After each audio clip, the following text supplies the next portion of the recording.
ನಮಸ್ಕಾರ ಸ್ನೇಹಿತರೆ ಭಾರತ ಮತ್ತು ವೆಸ್ಟ್ ಇಂಡೀಸ್ ನಡುವಿನ ದ್ವಿತೀಯ ಟೆಸ್ಟ್ ಪಂದ್ಯದಲ್ಲಿ ಟೀಂ ಇಂಡಿಯಾ ಪ್ರಬಲ ಪ್ರದರ್ಶನ ತೋರಿದೆ.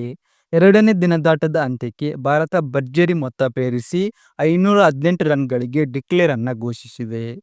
ಮೊದಲ ದಿನ ಟಾಸ್ ಗೆದ್ದ ಬ್ಯಾಟಿಂಗ್ ಆಯ್ದುಕೊಂಡ ಶುಭ್ಮನ್ ಗಿಲ್ ತಂಡಕ್ಕೆ ಕನಸಿನಂತಹ ಆರಂಭ ಕೊಟ್ಟರು.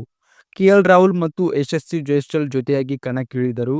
ರಾಹುಲ್ 38 ರನ್ ಬಾರಿಸಿ ಔಟ್ ಆದರು. ಅದರ ಬಳಿಕ ಬಂದ ಜೈಸ್ವಾಲ್ ಮತ್ತು ಸಾಯಿ ಸುದರ್ಶನ್ ಜೋಡಿ ಭಾರತೀಯ ಇನ್ನಿಂಗ್ಸ್ನ ಬ್ಯಾಕ್ಬೋನ್ ಆಗಿ ಬದಲಾಯಿತು. ಈ ಜೋಡಿಯು ಎರಡನೇ ವಿಕೆಟ್ಗೆ 194 ರನ್ ದೊಡ್ಡ ಪಾರ್ಟ್ನರ್ಶಿಪ್ ಕಟ್ಟಿತು. ಸುದರ್ಶನ್ 87 ರನ್ ಗಳಿಸಿ ಕೇವಲ 13 ರನ್ಗಳಿಂದ ಶತಕ ತಪ್ಪಿಸಿಕೊಂಡರು. ಮೊದಲನೇ ದಿನದಾಟದ ಅಂತ್ಯಕ್ಕೆ ಜೈಸ್ವಾಲ್ ಅಜೇಯ 173 ರನ್ ಗಳಿಸಿದ್ದರು. ಆದರೆ ಎರಡನೇ ದಿನದಾಟದ ಆರಂಭದಲ್ಲಿ ಅವರು ರನ್ಔಟ್ ಆಗಿ 170 ರನ್ಗಳಿಗೆ ಔಟ್ ಆದರು. ಡಬಲ್ ಸೆಂಚುರಿಯನ್ನ ಕೇವಲ 30 ರನ್ಗಳಿಂದ ಮಿಸ್ ಮಾಡಿದರು.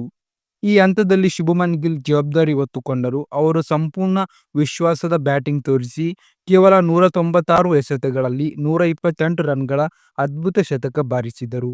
ಗಿಲ್ ರವರ ಇನ್ನಿಂಗ್ಸ್ 16 4 ಹಾಗೂ 2 ಸಿಕ್ಸರ್ಗಳು ಸೇರಿದ್ದವು. ಇದು ಅವರ ಟೆಸ್ಟ್ ವೃತ್ತಿ ಜೀವನದ ಅತ್ಯಂತ ಮೆಚೂರ್ ಶತಕಗಳಲ್ಲಿ ಒಂದಾಗಿದೆ. ಗಿಲ್ಗೆ ಉತ್ತಮ ಸಾಥ್ ನೀಡಿದ ನಿತೀಶ್ ಕುಮಾರ್ ರೆಡ್ಡಿ 43 ರನ್ ಹಾಗೂ ಧ್ರುವ ಜುರೇಲ್ 44 ರನ್ ಗಳಿಸಿ ಔಟ್ ಆದರು. ಈ ಹಂತದ ಬಳಿಕ ಭಾರತ ತಂಡ 518 ರನ್ಗಳಿಗೆ 5 ವಿಕೆಟ್ ಕಳೆದುಕೊಂಡು ಇನ್ನಿಂಗ್ಸ್ನ ಡಿಕ್ಲೇರ್ ಮಾಡಿತು.